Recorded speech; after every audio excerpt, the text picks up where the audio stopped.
Nararanasan ang maulang panahon sa ilang lugar sa Batangas ngayong araw, November 15. Hindi naman alintana ng ilang residente ang masungit na panahon para manghuli ng isda. Narito ang report ni Paul Hernandez.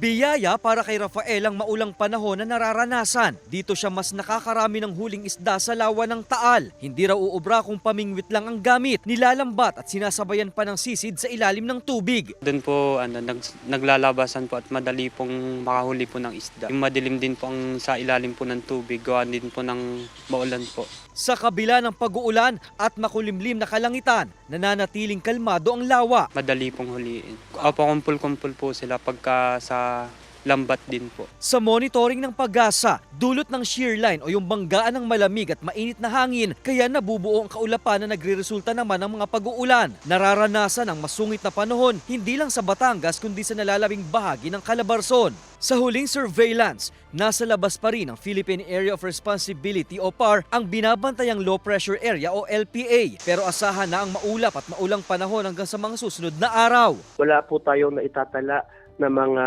kaganapan kagaya ng pagbaha, pagguho ng lupa dito po sa atin sa rehiyong Calabarzon. We are closely monitoring the situation here in our area of responsibility. Payo ng mga otoridad sa publiko na maging alerto at patuloy na tumutok sa mga balita at weather advisory na inilalabas ng State Weather Bureau sa lagay ng panahon.